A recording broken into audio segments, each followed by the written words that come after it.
Graça e paz, povos de Deus, mais um momento da leitura da palavra. E hoje nós vamos estar meditando nos capítulos 5 e 6 de Isaías e vamos estar iniciando a carta de Paulo aos Efésios.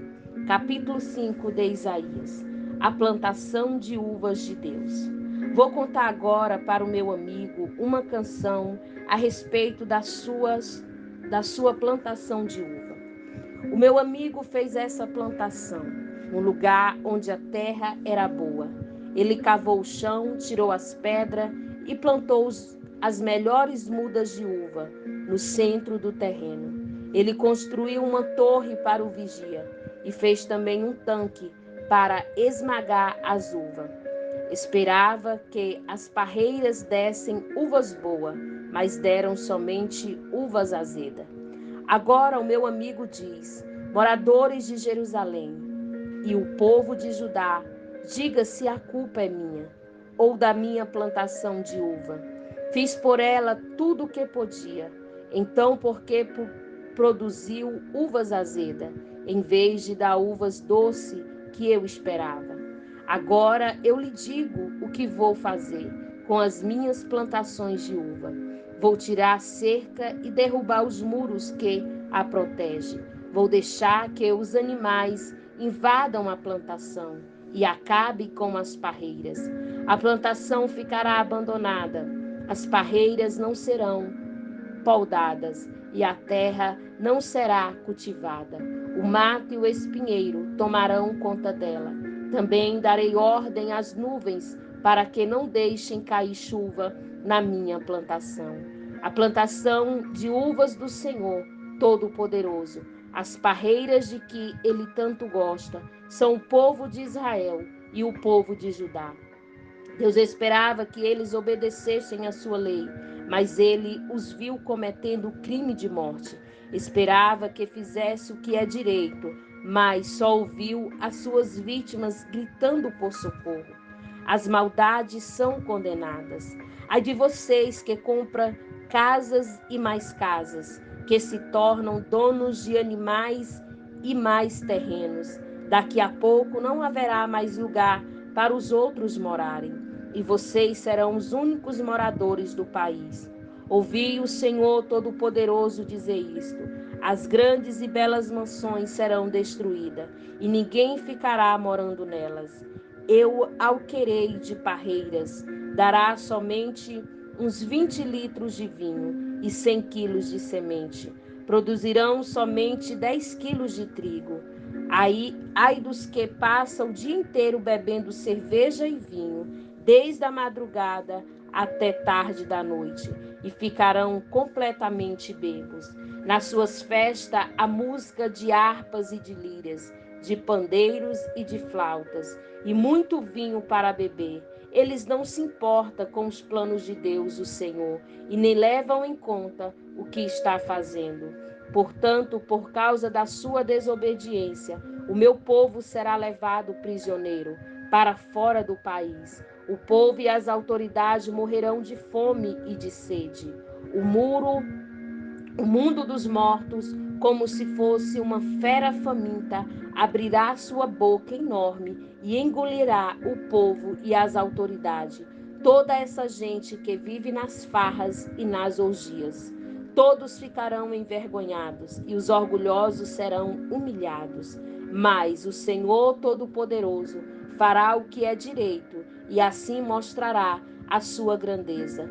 Deus fará o que é certo e assim todos ficarão sabendo que ele é santo. As cidades virarão montes de ruína e ali as ovelhas e os cabritinhos encontrarão pasto.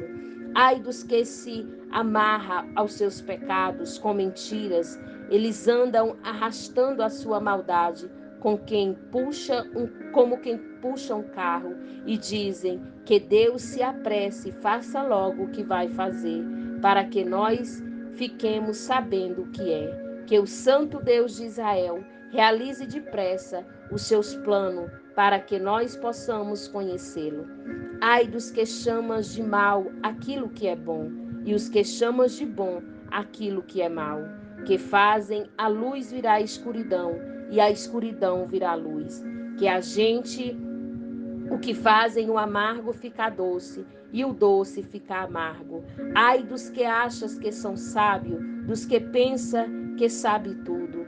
Ai dos que são campeões de beber vinho, que vence a aposta de misturar bebidas alcoólicas, que aceita dinheiro para torcer a justiça, deixando livre os culpados e condenado os inocentes.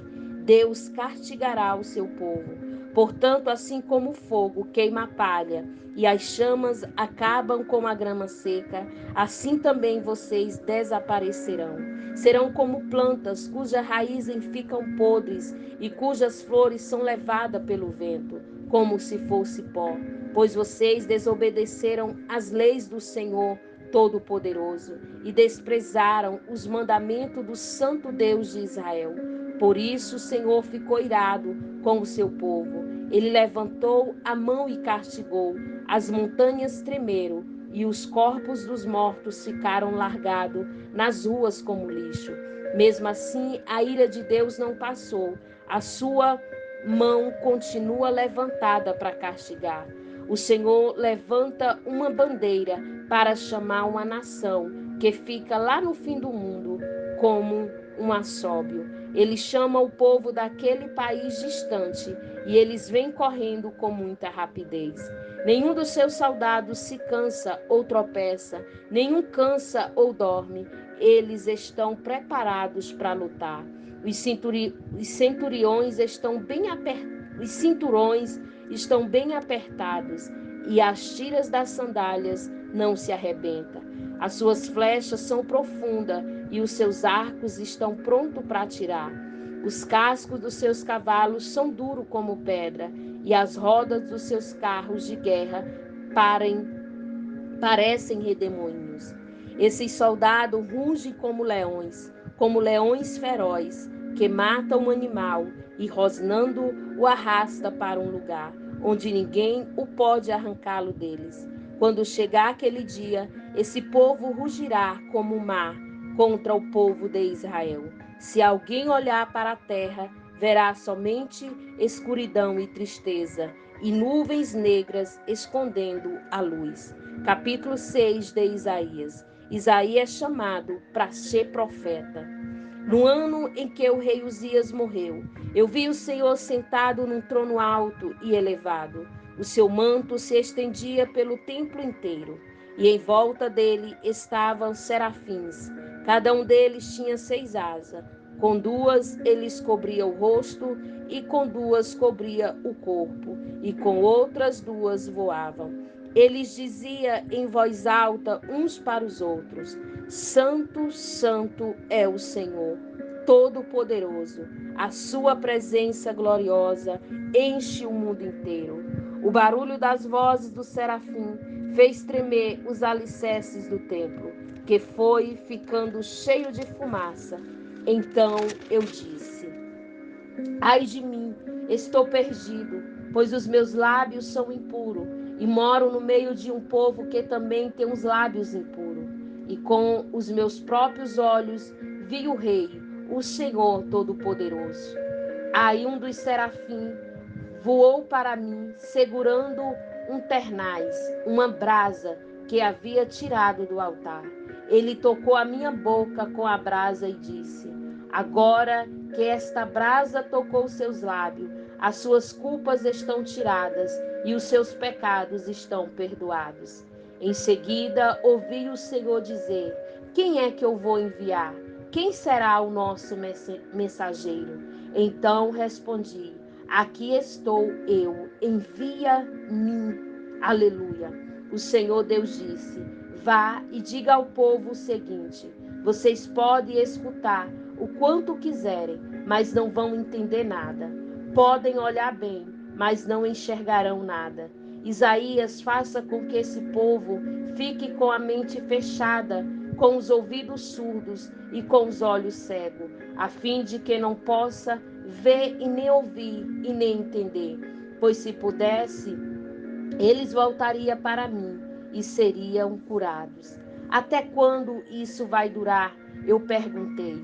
E ele respondeu: até que as cidades sejam destruídas e fiquem sem moradores, as casas fiquem completamente vazias e os campos sejam arrasados. Eu, Senhor, mandarei o povo para longe deste país, e as cidades ficarão vazias. E mesmo que fique no país uma pessoa ou uma pessoa em 10, ela também será morta. Os que restaram serão como o toco de um carvalho que foi cortado. O toco representa um novo começo para o povo de Deus. Aleluia. Capítulo 1 da carta de Paulo aos Efésios. Glória a Deus.